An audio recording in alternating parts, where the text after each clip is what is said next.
Ahora, en este preciso instante, realizamos Contemporáneos, el insólito vaivén del momento, una presentación de literatura de En Nuestro Tiempo.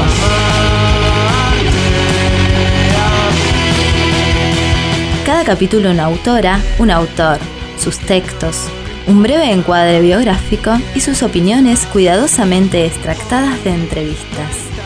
Ahora llega Contemporáneos en Radio La Mosquitera.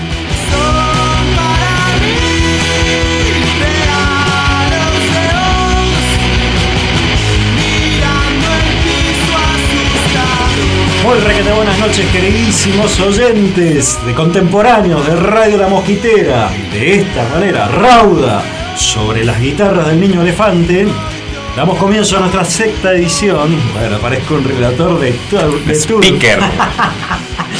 A nuestra sexta edición de Contemporáneos en el ciclo 2012. ¿Cómo vas, Pablo? ¿Cómo anda, Darío? Bien, che, tengo un retorno un poquito bajo acá, pero todo joya. Y bueno, hoy estamos motivados, Sí, otra que el fútbol argentino incentivado. Sí, yo creo que hoy es un programa interesante. Sí, muy difícil, ¿eh? Hay algo de nervio también para el canal. Sí, como que una victoria que ha fracasado previamente, pero bueno, le vamos a hacer frente, seguramente. Héctor Libertela, muchachos, chicos, chicas, es un autor súper complejo, muy complejo para traerlo a la radio, muy complejo de leerlo, también muy sencillo, como leí por ahí mientras preparaba el programa. Creo que Alan Pauls, o uno de ellos, de los que escribió en torno a Libertela, decía eso. De todas maneras va a ser... No fue Alan Pauls, creo que fue Damián. Tampoco fue Damián, fue Ezequiel Alemián, que dijo algo recopado y entre otras cosas está eso. Bien. Creo que va a ser importante también la experimentación con llevar algunos textos de Libertela al aire. Cómo sale, ¿no? Esa es otra parte del desafío, tal cual, cómo hacer. Porque bueno, con Héctor Libertela traemos hoy a Contemporáneos a un artista experimental, es lo que tenemos que decir, ¿no? Es decir, es un escritor experimental. Si simplificamos aquello de que en la palabra hay una instancia de contenido y otra de forma, ¿no? Para hacerlo sencillamente, el mensaje o lo que comunica un nombre se combina también con el sonido y con los elementos formales de ese nombre. Bueno, en el caso de Libertela es un experimentador en esas instancias formales del lenguaje. Una y otra vez intentó vaciar de contenido y de dar un mensaje a la creación de su escritura y logró dar un mensaje muchísimo más altivo que el del contenido, ¿eh? Sí, es sumamente complejo en ese sentido. A lo largo de 40 años de carrera literaria, un escritor sumamente prodigio en cuanto a la edad que empezó a publicar, inclusive en la que se dice que empezó a escribir, ¿no? Exactamente. A lo largo de 40 años ha dado, creo que lo más importante, opciones de lectura, formas, encuadres, sumamente estrambóticos, sumamente extraños, y también sumamente profundos, que reformulan el sistema literario argentino, tanto como para llegar a anularlo de alguna forma y mantener o sacar a flote otra cosa, que es justamente el sistema liberteliano de leer, el canon literario. Exacto, escribe un libro que se llama La literatura, la librería argentina, sí. Que es como la reconstrucción del contracanon de la literatura argentina desde 1837. Digamos. En el caso de Libertela es bastante complicado por ahí trazar una línea divisoria, ¿no? Muy clara, muy nítida entre lo que es teoría y ficción. Sobre todo en la última etapa en donde confluyen las dos cosas, hay un crítico ficcional y un literato teórico, si se quiere, ¿no? Dale. Che, les propongo ahora, esto es solo el comienzo, solo la presentación del programa, algunas aproximaciones, algunos textos así de entrada, como para empezar a darnos cuenta, mientras le pido a Pablo que vaya buscando el texto que viene ahora. Miren, por ejemplo, Alan Paul dijo: Libertela es lo antinostálgico, enemigo de la mímesis, del masacote, ¿no? De la amalgama, y experimental y de vanguardia. Otro texto cortito acerca de quién era Libertela. Dice: Libertela escribe por un deseo paragramatical, es decir, por algo que marcha por otro carril de lo gramatical. Y ese deseo paragramatical, dice, es burlar el significado, la ley, el padre, lo reprimido, es decir, a merced de lo múltiple, de lo plural, de lo ambiguo. otro le leo acerca de quién era Libertela. Libertela ha escrito los textos más emotivos de la literatura argentina de los últimos años. Justo él, un vanguardista, un teórico. La particular mezcla que ensaya en sus textos entre teoría y ficción, dice Ezequiel Alemián, que ha escrito los textos más emotivos de la literatura argentina. Otro, de Tabarovsky, este me parece súper interesante. Señala que la de Libertela es una literatura que hace de la imposibilidad de conciliar hermetismo y comunicación, autonomía y mercado, vanguardia y posvanguardia, su modo de existencia, su testimonio negativo. El suyo es el lugar de la comunidad de los que no tienen comunidad. De manera que hoy con nosotros, de alguna manera, quien escribirá, reescribir exacerba la condición fantasma del escritor. Hoy con nosotros entonces, amigos, Héctor Libertela.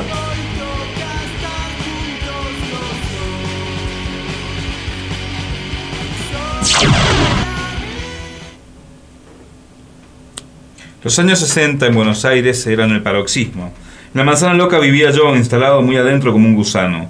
La llamábamos la Gran Manzana, pero en realidad no era tan grande como Nueva York. No iba más allá de Marcelo T., Leandro Nicéforo Alem, Viamonte y Maipú, en el sentido de las agujas del reloj. Pero chico como era una Aleph donde todas las cosas ocurrían conjuntas. Los streakers se desplazaban desnudos en una esquina y otra, y los plásticos exhibían toros vivos y coleantes en las galerías de arte. Todos, toros, plásticos y nudistas, con el aval que les daba el Instituto de Itela, allá en el fondo, Florida al 900. En bandeja de plata, o de latón, Platón le ofrece a la arquitectura el dominio del saber. La filosofía no tiene ese dominio, solo es la construcción de paradigmas para entender la cosa. Sí, pero el propio Platón nos recuerda hoy que paradigma, en el griego antiguo, es modelo arquitectónico. El saber se traza por las líneas de un espacio que hoy es así y mañana asá, de modo que el sujeto está y no hace pie en el lugar porque es el mismo lugar el que no está. Eso era yo en el bajo.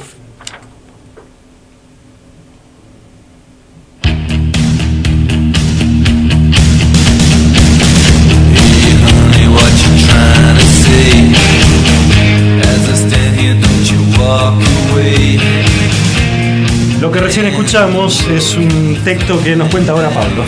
Sí, son fragmentos de la arquitectura fantasma, una de las tantas reescrituras que dejó en realidad cuando fallece en el 2006. Héctor deja un sinnúmero, todavía no se sabe la cantidad de escritos inéditos que ha dejado. Es decir, hay toda una política de él de la escritura de los inéditos, de cómo fue dejando su obra ya sabiendo que estaba enfermo.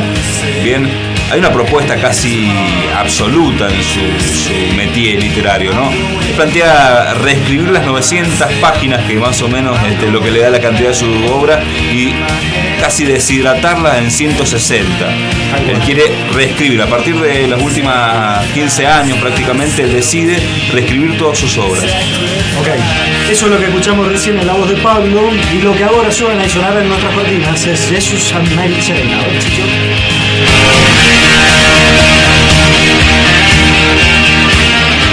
Libertela había nacido en Bahía Blanca el 26 de agosto de 1945, murió en 2006. Tenía nada más que 23 años cuando ganó el premio Paidós de novela con El camino de los hiperbóreos en 1968. Una cosa súper extraña para la época, que un tío de 23 gane ese premio. Desde la década del 70, a través de su escritura beligerante, impuso un modo novedoso de lectura de la literatura argentina, que permitió deshacerse de lo más trillado de la herencia de los 60. Herencia súper trillada, literatura social que se repetía una y otra vez, ¿no? Instaurando otra literatura que funcionaba por desplazamiento en los ensayos de nueva escritura latinoamericana. Publicó, entre otros, atenti, los títulos de Libertela son como un poema. Es una poética de los títulos. Aventuras de los misticistas, en 1971. Personas en pose de combate, el más lindo de todos. Cavernícolas, El paseo internacional del perverso, en 1986. Memorias de un semidios. Y los más recientes, El árbol de Susur, ese es del 2000, creo. La librería argentina, que es aquella revisión del contracanon de la literatura argentina de las que les hablábamos recién, pero comienza... En realidad son los libros teóricos de él, empieza con nuevas escrituras argentinas, bien, después lo reformula, lo reescribe, lo amplía y hace las Sagradas Escrituras. Tal cual. En los últimos capítulos de las Sagradas Escrituras hay justamente el capítulo de la Biblioteca Argentina, y después lo amplía y va reescribiendo todo lo anterior. Tal cual. Hasta llegar al árbol de Saussure, que es como la síntesis casi alquímica de toda su obra de ensayística. Y es hermoso, yo no lo había leído, lo leí para este programa. La verdad que es como decía recién Ezequiel Alemian, uno de los Alemian, que es súper sencillo también, al mismo tiempo es muy profundo y muy complejo. A ver, otros datitos en torno a Libertela. Trabajó como profesor de teoría y crítica literaria en las universidades de Nueva York, México y Buenos Aires. También fue investigador de carrera en el CONICET, en el área filología, fue traductor. Adelante, Pablo. Y también algo importantísimo, porque hace un poco a su trabajo literario y hace, sobre todo a la construcción de sus libros, fue un gran editor. Exacto, ahí quería decir esto de, por ejemplo, difundió la obra de Perlonger cuando nadie la difundía, La Urraca. Y después lo que hizo también fue rescatar los textos de la revista Literal, el cual fue uno de los fundadores. Tenemos acá, claro, exactamente. Eso, exacto, no podemos dejar de mencionarlo. Lo que pasa es que tiene muchos ribetes, pero claro, es uno de los factotum de Literal, que como ya dijimos en programas anteriores, sobre todo en el de Cigarradán, ha sido una revista de una instancia de reunión de intelectuales clave en la idea de un contracanon de la literatura. Sí, fue una revista que produjo un verdadero cisma en la historia de las revistas literarias en Argentina. Recordemos, Germán García, Osvaldo Lamborghini, y otros que aparecían por ahí, ¿no? El mismo Celarayán. Exacto. Que fueron, construyendo una especie de forma muy loca, ¿no? De plantearse una teoría desde la literatura y una literatura teórica. Claro. Martín una Cuan, teoría súper risueña, ¿no? O sea, donde siempre se estaban cagando la risa, donde siempre estaban... Martín Cuan dice una cosa interesante que recién se me pasó por alto. Él dice que Libertela, como escritor, bien, hizo lo que como teórico se planteó. Ajá. Es decir, él tiene su propia teoría y lo lleva a cabo por su escritura, cosa que muy pocos autores han podido lograr. Sí, la verdad que es de una forma tan coherente también, ¿no? Sí, tal cual. Dice, exiliado en México en los 70, Libertela, esto es de Damiani, ¿no? De una nota en Clarín.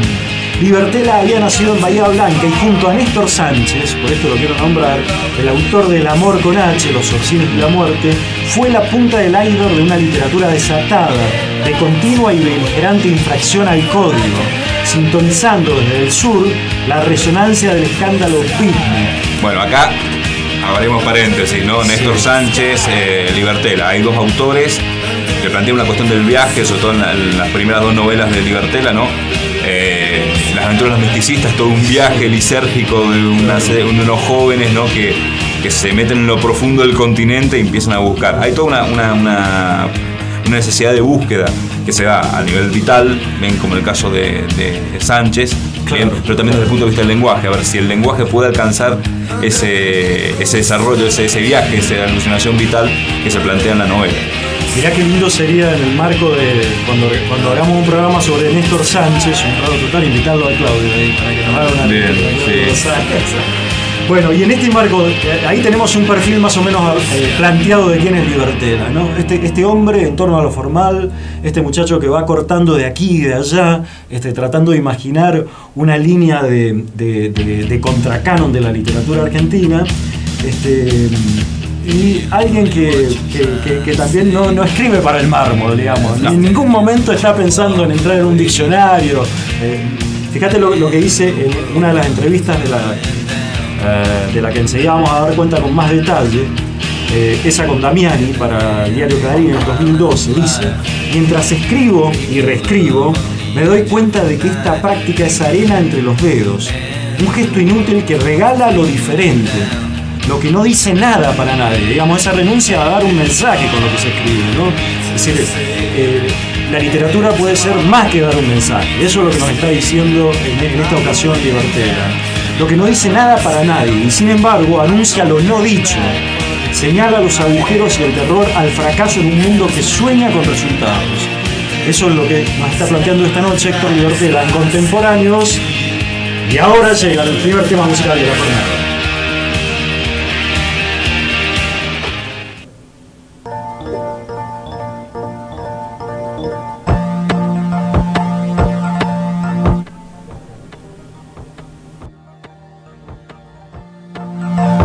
Chicos haciendo textos, hipercontemporáneos, antiguos escandalizadores ausentes.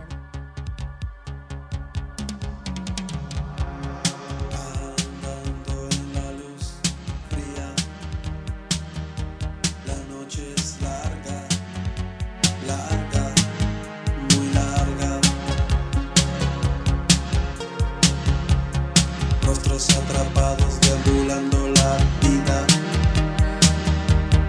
hablan muy fuerte, creo que vacilan. Sé que en algún lugar debes estar y te voy a encontrar.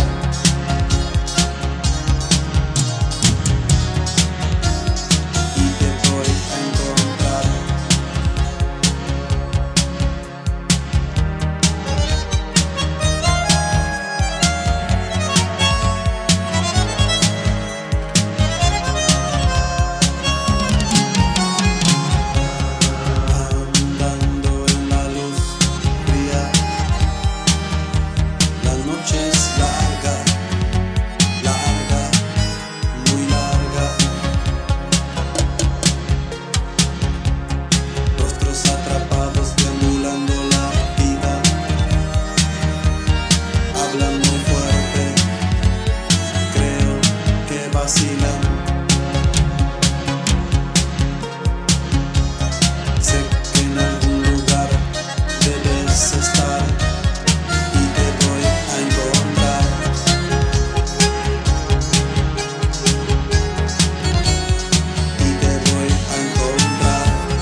Un recuerdo en Contemporáneos esta noche, Los Encargados. Noche de recuerdos. Habrá que ponerse rímel nomás. Tal cual. Contemporáneos esta noche, canta en Contemporáneos, Los Encargados en Contemporáneos.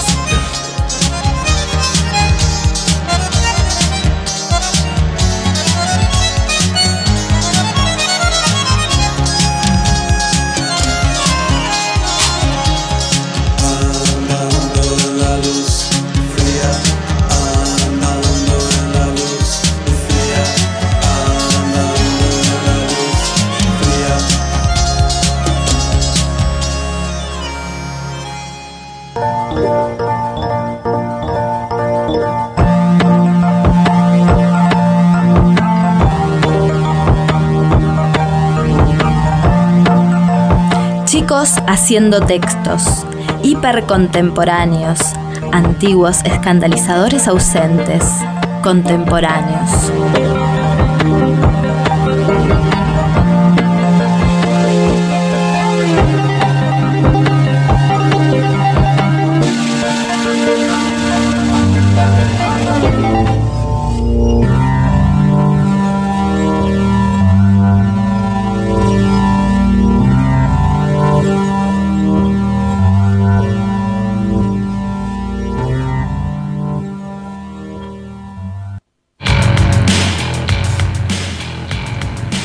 Segundo bloque de Contemporáneos, esta noche en torno a Héctor Libertela. Segundo bloque donde nos dedicamos a hacer un repaso de las entrevistas, o de algunas entrevistas, lo vamos a decir otra vez, lo hemos dicho ya varias veces, consideramos que algunas entrevistas participan de la forma artística, digamos, o de la forma del conocimiento, de la forma de la indagación intelectual, otras no, pero algunas sí, y esa es la idea de por qué referenciar entrevistas en contemporáneos, ¿no? En torno a Héctor Libertela, que dicho sea, por ejemplo, no hay un solo audio de Héctor Libertela, y eso es rarísimo. En realidad hay uno solo. Hay muy poco y es muy enigmático. YouTube aparece la imagen. Uno de 9 segundos. De 9 segundos, De totalmente Libertela en silencio. la cara, claro, de tocándose la barba. Pareciera Sí, que sí. fuese algo en torno a la barba con un muchacho que parece Daniel Durán. Sí. Hace algunos años sabe? atrás. No es Durán. No es Durán, pero bueno. Bueno, como les decía, algunas de esas. Hay 2 entrevistas que vamos a referenciar esta noche con Héctor Libertela. Una la hizo Alejandro Margulis. Y la verdad que esta entrevista a mí me interesó. Digamos, toda la entrevista está en torno a la DAM Buenos Aires. No vamos a entrar ahora en ese aspecto de la entrevista, o lo vamos a rozar apenas. Una entrevista muy larga y muy interesante para entender el fenómeno Marichal, para entender cuáles fueron las idas y vueltas, cuáles fueron los estados de relación entre Marichal y el peronismo. A mí la verdad que me reinteresó. Justo estaba leyendo algo de Marichal también en paralelo a Libertela y no sé, me sorprendió, digamos, Sí. esa dedicación. Pero al comenzar la entrevista, Margulis cuenta que lo recibe en su casa, ¿no es cierto? En la casa de Héctor Libertela. Y que el loco le cuenta que es una casa de pasado malego, ¿viste? Y que había un patio. Entonces le cuenta que en ese patio, que ahora está embaldosado, había un jardín, y que él una vez quiso picar ese patio interno para que volviera a haber un jardín, para que volviera a salir la tierra, la plantita, qué sé yo. Bueno.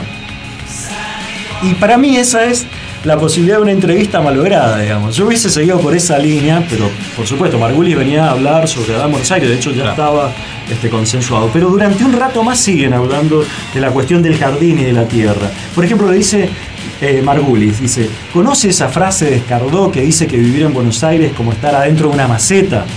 No, pero sí conozco otra famosa que dice Il faut cultiver son jardín.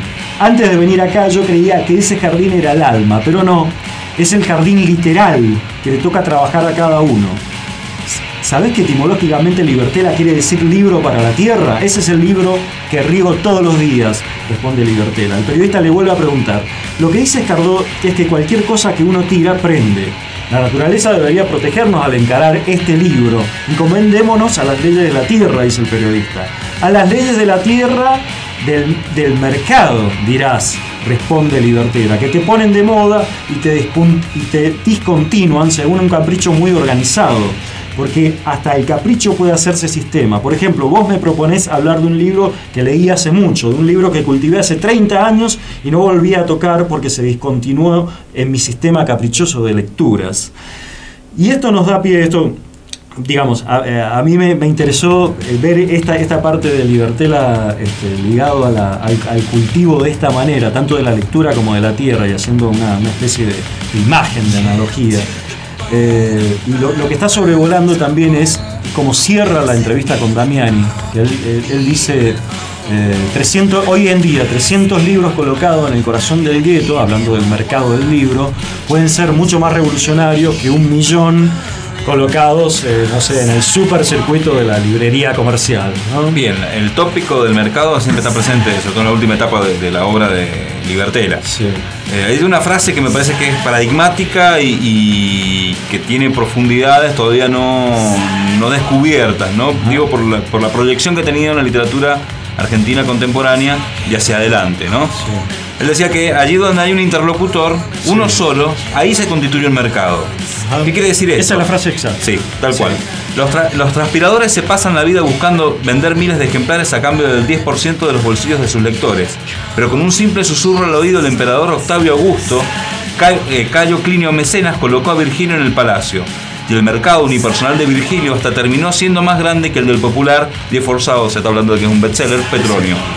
Hoy en Argentina tal vez convenga llevar solo 300 ejemplares al hueso del gueto literario en lugar de 30.000 a la adiposis masiva. Sí. Yo creo que la cuestión de lo que él dice, que ahí donde hay un lector, existe un interlocutor, Claro. y eso habilita ese mercado, está planteando una vuelta de tuerca al rol de la literatura, al rol del autor y a las posibilidades de escribir para 1, 2, 3 lectores. Es como recién insinuábamos en nuestra charla fuera del aire, parece un epígrafe del fenómeno de las literaturas autogestivas de nuestro tiempo, ¿no? Sí. Es decir, tomar conciencia de eso, digamos, de que un texto significativo en un pequeño núcleo de personas es más significativo como hecho artístico que un bestseller, o que la añoranza de ciertos escritores. Pensemos por un minuto en lo que es publicar poesía en provincia. A ver, ¿cuántos son los lectores potenciales de un libro de poesía? Sí, claro, Digo, es claro. una pregunta retórica, pero Sí, deben sí. ser 4 o 5. Bueno, Sí, sí. ahí se establece un mercado. Puede hablarse de un mercado de literatura, en este caso, por ejemplo, traigámoslo a Mendoza. Claro, pero mercado más allá del sistema capitalista, nos está Sí, diciendo no. Libertela, ¿eh? Claro, pero no está reaccionando al sistema. Claro, pero por eso te digo, pero el mercado del que habla es justamente hacerlo crecer hasta explotar. Ahora el mercado no es el dinero, sino son 300 significativos lectores. Pero lo que dice sobre, justamente respecto al mercado, dice, yo no tengo nada que ver con él. Ajá. Yo estoy muy por afuera de eso. No tengo ningún producto, ningún objeto. Es una forma de estar adentro afuera. Toda mi política del fantasma y de la formulación de la literatura como arena entre los dedos es parte de lo mismo. Bien, a veces veo que me ponen el membrete de escritor inclasificable. ¿Qué querrá decir eso? Se pregunta. Y que no está inscrito a ningún sistema de la literatura argentina. Nada más que eso. Y de alguna manera su escritura gira alrededor de esa pregunta. ¿Qué significa ser escritor en un país como este? Y ahí tenemos, dice, entonces en la literatura argentina una manera de ser que es muy difícil encontrar en otras. ¿Cuántas literaturas buscan ser representativas de algo? Buscan el producto en cualquier país. Nosotros tenemos esa cosa de bicho raro que sería como el macedonio. Ajá. ¿Qué tipo en México, en cualquier país, va a andar escribiendo por escribir nomás? Es muy raro, muy raro. Estamos muy lejos del mundo. ¿Por qué hacemos esto? Tal cual. Viene perfecto para conectar con otra rareza, o otra parte extraña de entrevistas, que es la que antes mencionábamos, en este caso con Damiani, para el diario Clarín. Vienen hablando sobre la librería argentina, sobre ese libro que ya recién anunciamos, o recién presentamos como una antología de todo el contracanon, o de todo el canon seleccionado por Libertela, que es naturalmente un canon un poco deformado y monstruoso, ¿no? Y Libertela lo ubica en aquel suceso donde Rosas manda a cerrar el primer salón literario del país en 1837, el de Marcos Sastre. Lo manda a cerrar porque, bueno, justamente había un caldo de cultivo de libres pensadores, de gente que estaba haciendo literatura y pensando. Adelante. Lo que voy a plantear, o sea, dice, bueno, la literatura argentina se ha escrito a partir de 1880, ¿no? O Sí. sea, que la generación de 1880 es la generación que construye, básicamente, y contribuye a la organización nacional, al planteamiento de nación, bien. Pero dice, pero que los grandes olvidados, o el gran olvidado es ese primer salón literario de 1837. Sí. ¿Por qué lo dice? Dice, estos muchachos que se juntaban a leer a Locke, a Rousseau, Sí, exacto, bien, eso es lo que dice. a los ilustrados, a la filosofía francesa del siglo XIX, de repente eran unos delirantes que estaban jugando con ideas, en realidad. Dice, qué bonita utopía, ¿no? Que Argentina fuera hijo de esos muchachos que Claro. leían desaforadamente esos libros. Y esa es la presencia fantasmal de la que él habla. Claro, ¿ves? pero él dice que hay una continuación, que hoy por hoy se puede ser hijo del 37 y no del 80. Exacto, y sí, lo eso, cual ahí eso es lo que está le la plantea. torsión. Fíjense lo que le pregunta Damiani, dice. Su propuesta entonces, ¿se podría resumir como un recorte de las lecturas que propone el canon nacional? Sí, exactamente, responde Libertela. Como en algunas carnicerías hay afiches con vacas seccionadas por líneas de punto y abajo con una leyenda que dice el corte argentino, como si fuera la práctica instintiva que tienen los argentinos de faenar desde el matadero para acá. La lectura es ese corte. Pablo Grasso, usted que hablaba de corte. Y ya llevamos casi 165 años faenando a nuestra medida. Eso es lo típico que él reconoce del lector y del realizador argentino, digamos. Entonces el periodista le vuelve a preguntar, este abordaje contrasta con el actual discurso de la globalización y fin de las literaturas nacionales. Creo que ese corte es un trabajo regional de lejana raíz filológica, responde Libertela. ¿No volverá la filología a ver cómo cada lengua encarna cada lugar? Pregunta Libertela. Desde Copy a Luis Chitarroni y Wilcock. Desde Fowell a Daniel Gebel, de quien dice que es un autor perfecto. Y Edgardo Kosarinsky, desde Pizarnik y Sader, pasando por los cruces entre Vicio y Cambaceres, hasta llegar a César Aira y Néstor Sánchez. Por esa línea de puntos se podría descifrar cómo es el corte de la lectura en esta carnicería. Eso es Héctor Libertela, ¿eh? Sí. O ese es el intento de toda su vida, murió muy joven este hombre. 61 años. Algo que tiene importante, que a mí siempre me llamó la atención desde que lo empecé a leer, la otra vez cuando nos planteamos a hacer el programa, yo te dije, va a ser difícil porque cuesta entender lo teórico, y a medida que lo he releído me doy cuenta que no he entendido nada, lo cual es un hallazgo. Me dijiste, lo voy a escuchar antes que entenderlo, que lo que habías casado desde el punto de vista de la musicalidad o de otro lado, ¿no? Algo que siempre me ha llamado la atención es la posibilidad que tiene de espacializar los conceptos, hacerlos gráficos. ¿Bien? De hecho, tiene una imagen muy interesante, ¿no? Que lo tiene en la librería argentina, en el último capítulo antes que se la reescritura de las Sagradas Escrituras, ¿no? De que la literatura argentina es una biblioteca que está dentro de un barco, en la sentina o en la bodega del barco. Bien, que es algo que se va moviendo, bien, es variable, es movible. Y tiene una imagen que después la traslada de ese concepto, es de que la biografía, digamos que la literatura argentina, el canon literario, si se quiere, se reactualiza con cada lector, y que cada lector lo va ampliando, o sea, va socavando eso, de alguna manera. Y tiene un montón de imágenes, digamos, que la vas trasladando. Autonomía y emancipación. De alguna manera. A la lectura. ¿Y qué les parece si escuchamos, a ver cómo escribía este hombre, ¿eh? Me parece que de la aventura de los misticistas, lo que viene. El 20 de diciembre de 1969, a las 11:15 de la noche, en un castillo medieval en la provincia de La Pampa, una escuadrilla de brujos volaba apacible sobre el campo oscurecido. La luna en creciente y la noche muy clara nos permitieron gozar de un espectáculo que erizaba los pelos. Iban agrupados sobre escobas y toda clase de cepillos, sus cuerpos desnudos parecían tener un extrañísimo resplandor sobre las malezas y miraban rígidos al frente como ajenos a cualquier esfuerzo físico. Había en toda la cosa un aire ceremonial completamente fuera de las reglas humanas. Iban altivos y mecánicos, flotaban mansos sobre el horizonte y casi no tenían desplazamiento. Sin embargo, cada vez eran más chicos, cada vez más sobre el horizonte, como si las relaciones del espacio hubieran entrado en otro sistema. Las mujeres iban también desnudas, cruzaban sus piernas debajo de las escobas y sus pelos ondeaban en cámara lenta, pero unos destellos muy blancos que salían de sus cuerpos les daban un aire de frialdad terrible. Lanzaban, parecía como si exhalaban una frigidez de témpanos y nieves. Algunos habían quedado retrasados, estaban muy cerca de la ventana como si recién mismo hubieran emprendido vuelo, y todavía sus cuerpos se expelían como un hálito de flores y cementerios. Finalmente se fueron perdiendo sobre el horizonte, hicieron una curva violenta y tomaron hacia el oeste, y desde entonces no lo vimos más, y el cielo volvió a ser tan negro e impersonal, aunque los había guardado en su vientre. ¿Qué hicimos con nuestras carnes, que ya eran de gallina, y con nuestros ojos locos, perdidos, quietos en una comunicación de miradas aterradas? Probablemente el criado indio, que estaba oculto con su mujer en algún boquete, esto lo descubrimos mucho tiempo después de una intuición que era solamente humana, ejerció otra vez sus poderes y provocó nuestra decisión inmediata de reponerse, preparar bártulos, recoger misales y toda clase de materias primas, y después de una deliberación triste, pero con rabia, decidimos salir a los cuatro vientos en plan de combate.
carne de cañón, sangre en el volcán, que siga el sacrificio.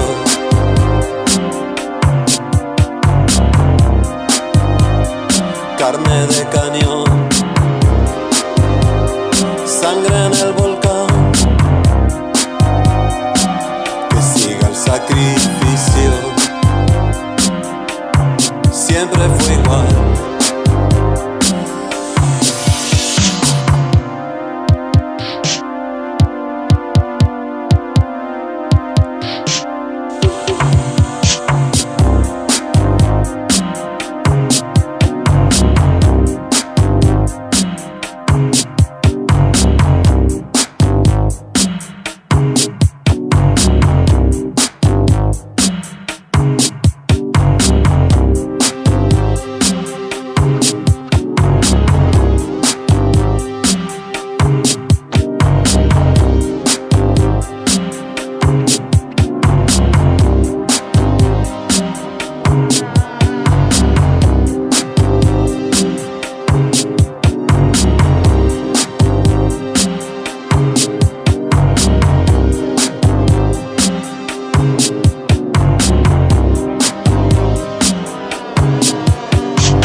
Se llaman Los Encargados, es una banda de los 80, pero con un sonido increíblemente ayornado. Es tremendo el sonido, lo luminoso de este sonido. Daniel Melero. Oscuramente luminoso, diría, ¿no? Tal cual.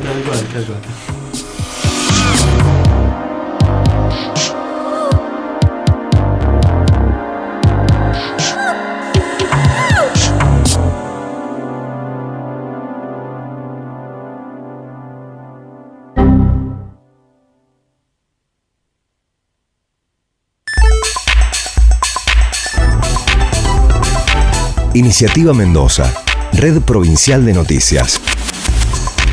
Buscando normalizar el abastecimiento de combustibles, el gobernador Francisco Pérez se reunió con representantes de AMENA, Asociación Mendocina de Expendedores de Nafta y Afines. El objetivo del encuentro lo explicó el subsecretario de Hidrocarburos, Walter Vázquez. Creo que lo que refleja esta reunión es la necesidad de trabajar articuladamente, de contarnos cuáles son los problemas que azotaban a la empresa durante años y tratar de solucionarlo a partir de tomar conocimiento de esto en el corto plazo. Y tiene que ver obviamente con rápidamente erradicar las colas en las estaciones de servicios, que si bien se ha morigerado un poco la escasez, creemos que esto tiene que seguir mejorando.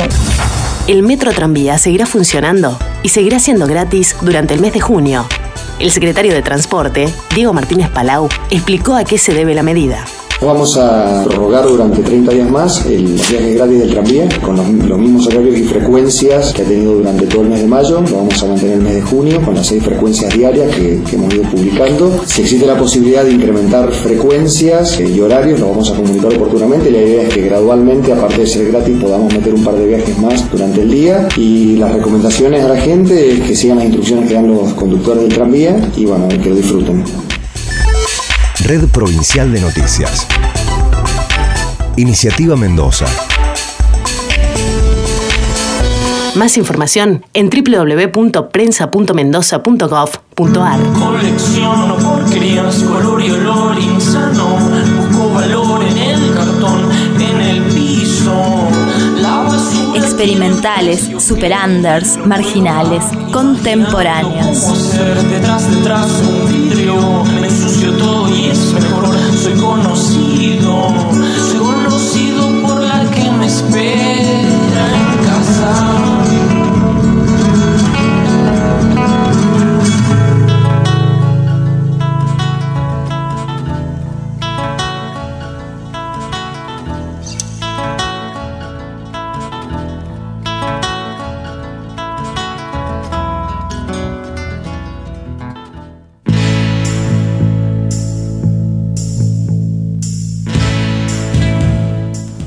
Jesus and Mary Chain en nuestras cortinas. A ver cómo suena, Marce.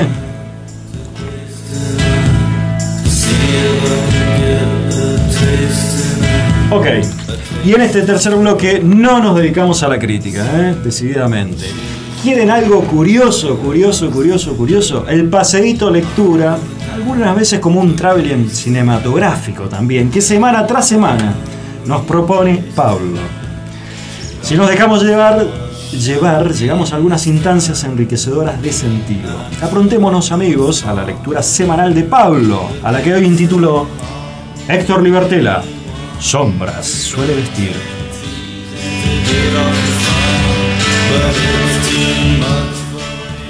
Las paredes del cementerio aparecieron pintarrajeadas por los trazos lunáticos de un anónimo parafraseador.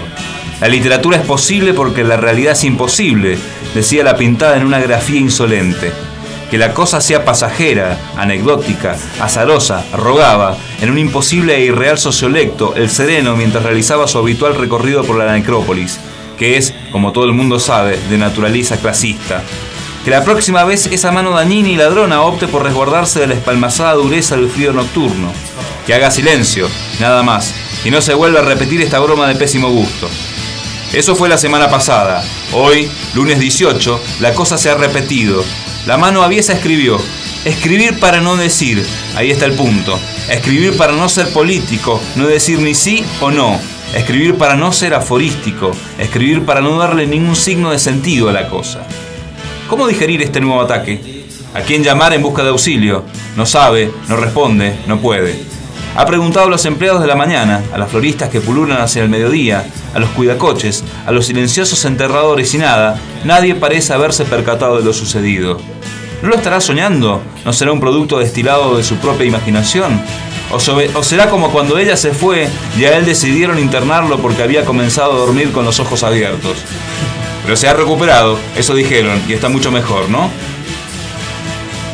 Ahora todo se ha tornado confuso porque apareció otro grafiti, esta vez un poco más lejos, sobre la pared norte, cerca del crematorio.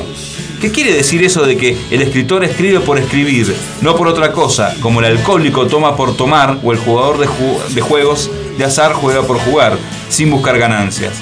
¿Quién puede entenderlo? Las cosas están desmadrándose, piensa, y hay que ponerles un límite, esperar que quien sea que esté arruinando su tranquilidad se haga presente y actuar, sí, con todo el rigor que le da legítimamente su puesto de cuidador nocturno del cementerio. Con él no se van a meter. Dormido, se ha quedado dormido unos minutos más. Mira el reloj, está todo bien. Mira alrededor y constata que todo está en orden. Las revistas pornográficas, el mate frío, la radio prendida, el celular, los cigarrillos. Pero ha sucedido algo extraño, algo que no puede definir pero que siente inexorable como si se tratara de un nacimiento o una violación. En sus manos, en sus palmas dormidas, alguien, el anónimo parafraseador, ha escrito con una letra pequeñísima: la cuna es algo con forma de galeón antiguo y está navegando hacia el cementerio.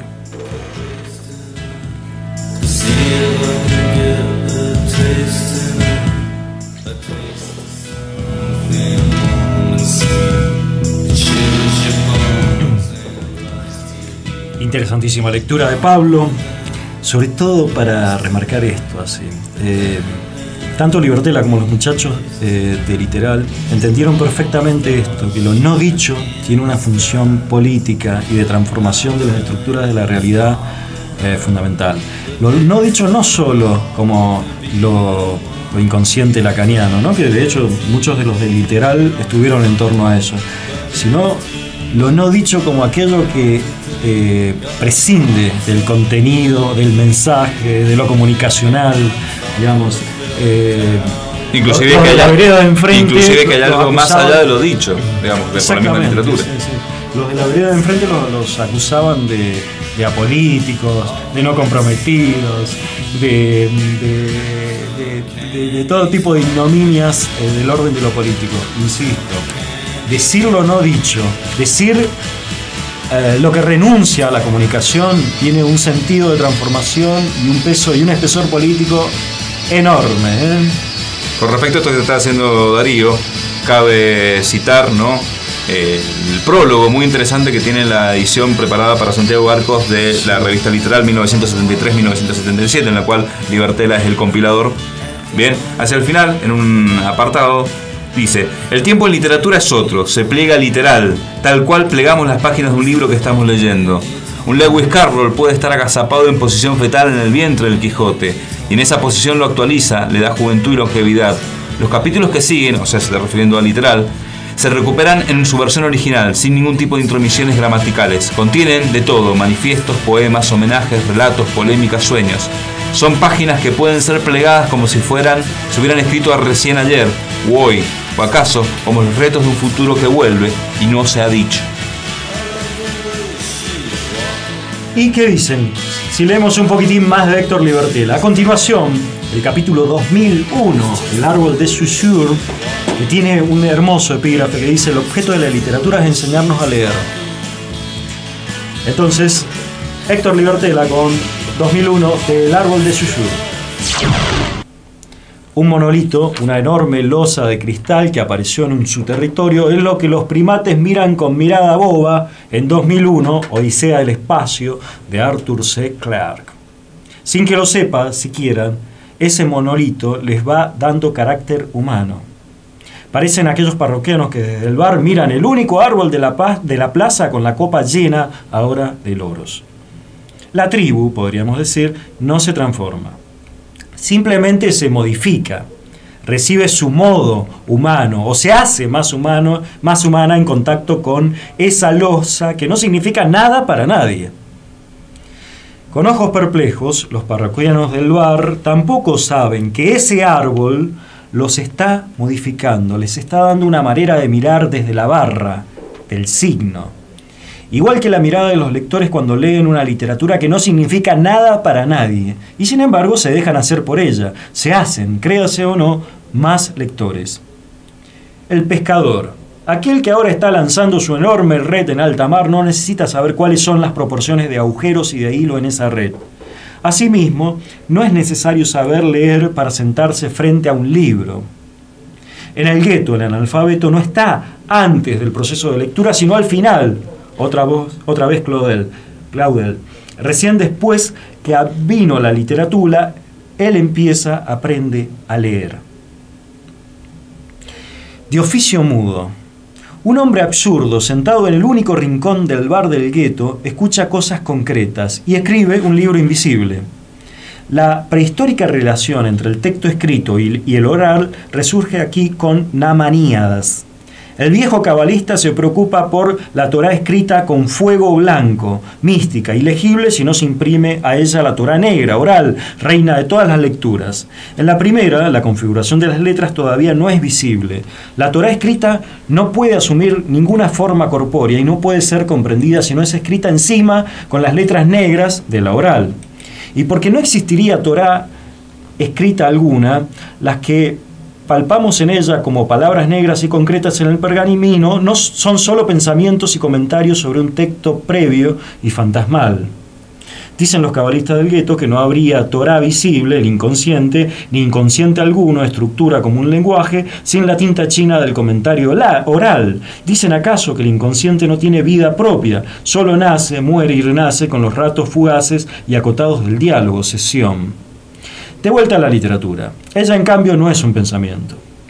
¿Qué quiere decir sino de esa zona siempre un poco... ¿Qué decir sino de esa zona siempre un poco resistente a la interpretación? Aquella imagen de un tronco con ramas desligada de la noción habitual de árbol no existiría, sin más, para Namaníadas. O solo pertenece al inexpresable orden de la mística o bien se integra a la lectura racional y laica del signo.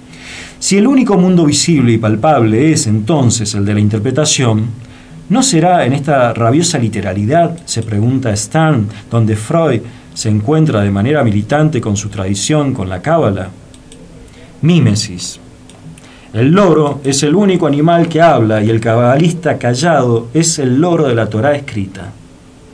Mímesis. El loro es el único animal que habla y el cabalista callado es el loro de la Torá escrita.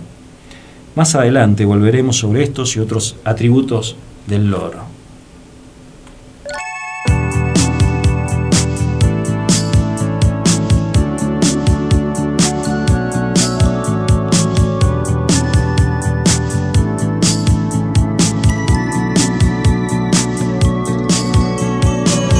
Sé que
todo suspendido modulando.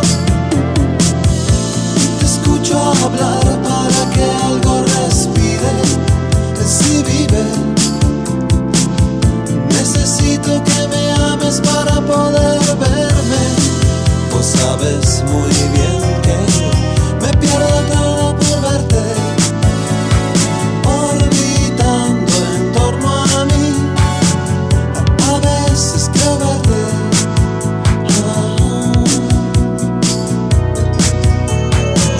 Me pierdo todo por verte, orbitando en torno a mí. A veces creo verte.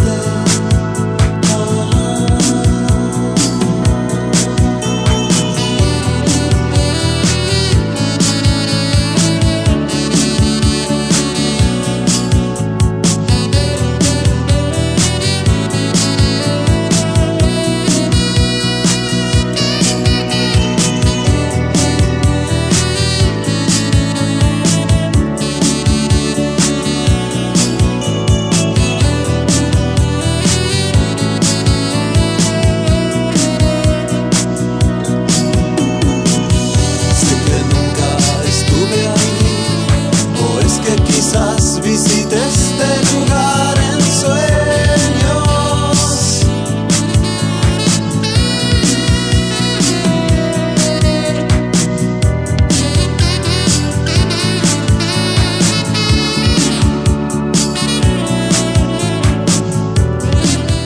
Y bien, amigos, como hemos dicho durante esta noche, los encargados han musicalizado a contemporáneos.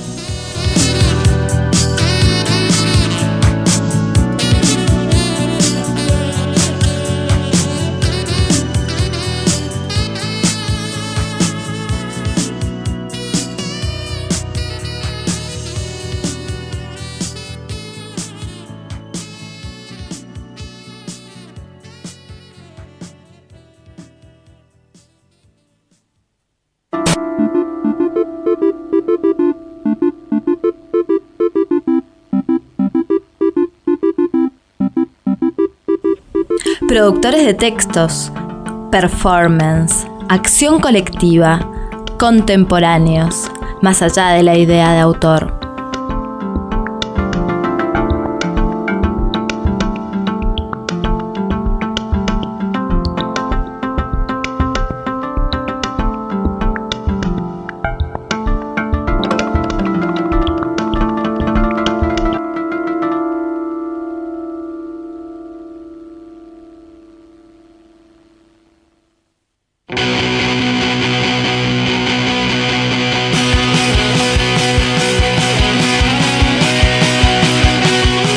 Bien, amigos, prontos a la despedida, como decíamos cuando estábamos en otra radio.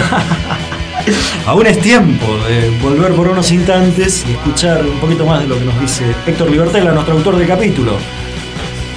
Libertela va a decir una cosa que creo que funge un poco como el espíritu también del programa que estamos trabajando, ¿no? Dice: no leemos como podemos, sino como queremos y elegimos, y arbitrario es hacer lo que nos viene en gana con todo capricho. Acá hay explícitamente bien una posición de búsqueda de autonomía del lector, alguna especie de anhelo de soberanía, ¿no? del lector frente a lo frente a lo escrito. Todo el mundo escrito, ¿no? Hay un ejemplo genial de Héctor Libertela, que esa autonomía se construye mediante la emancipación, digamos. Para tener esa autonomía tenés que leer un rato y tenés que también ejercitar un rato la mollera para poder descubrir dónde están los distintos factores de lo que estás leyendo. También es lo que hemos dicho varias veces, críticos.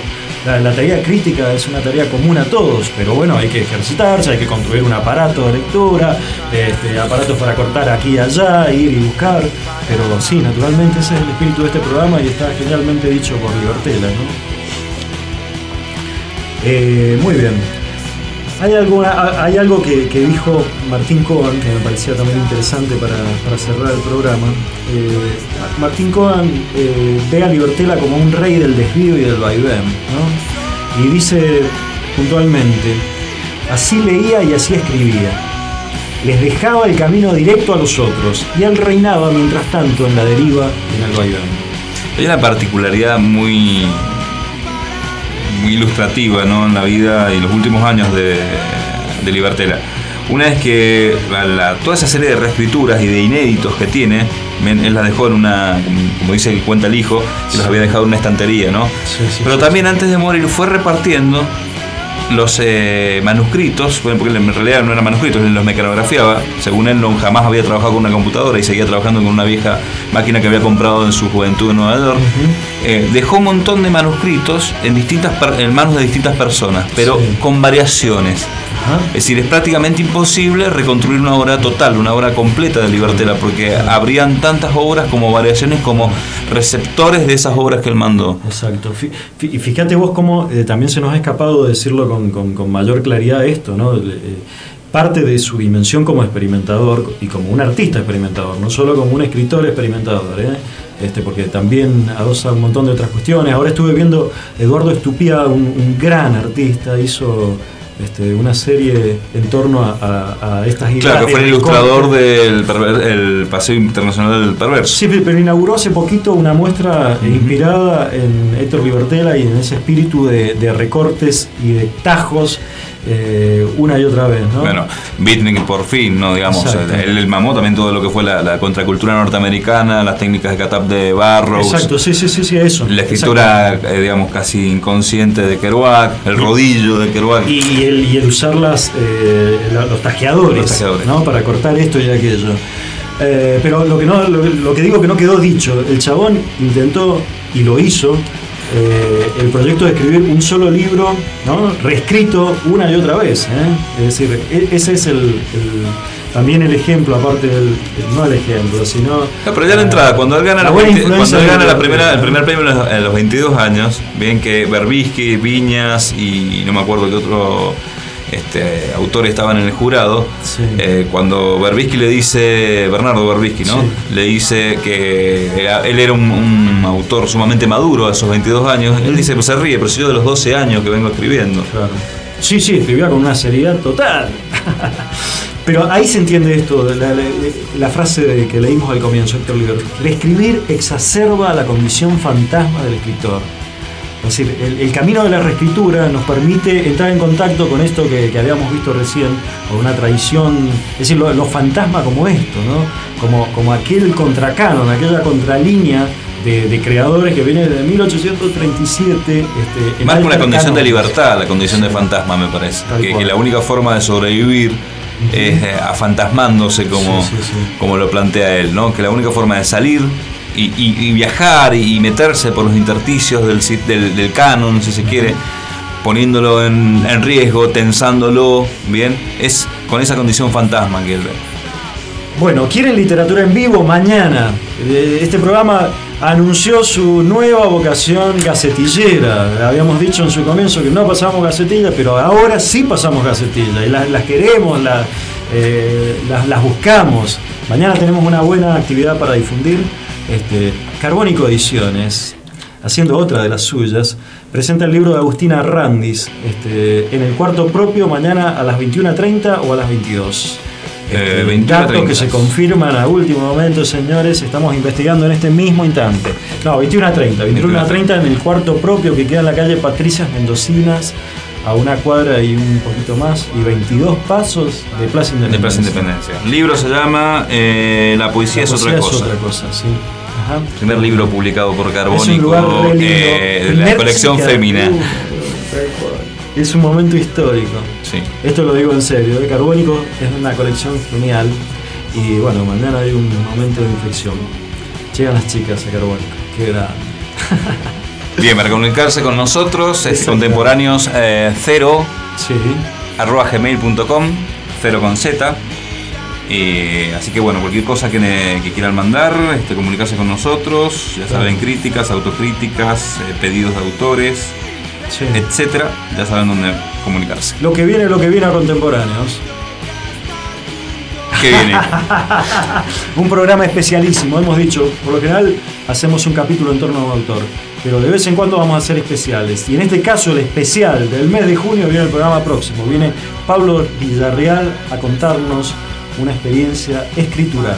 Sí, sobre todo va a versar en torno a las técnicas de escritura, delirios escriturales, formas de captar la literatura en otros lados más allá del papel, ¿no? Así que... Yo creo que va a estar apasionante aquello, amigos. Muy bien, y el teléfono de la radio, si ustedes nos quieren llamar, ahora que termina el programa, es 451-1808. Un clásico de contemporáneos. Vamos a ver si lo solucionamos de alguna manera. Bueno, muchas gracias, Che. Muchas gracias a todos, a Marcelo. Hola, Marcelo. También, otro clásico. Clásico. A ver esa voz. ¿Cómo andan, chicos? Todo bien. ¿Cómo estuvo? Bien, bien. Y más, creo que es la última vez, porque ya el lunes que viene queda el otro operador nuevo ahí. Chicho. Ok. Bueno, muchas gracias, Che. Nos encontramos el lunes próximo con lo predicho. Hasta el lunes. Au revoir.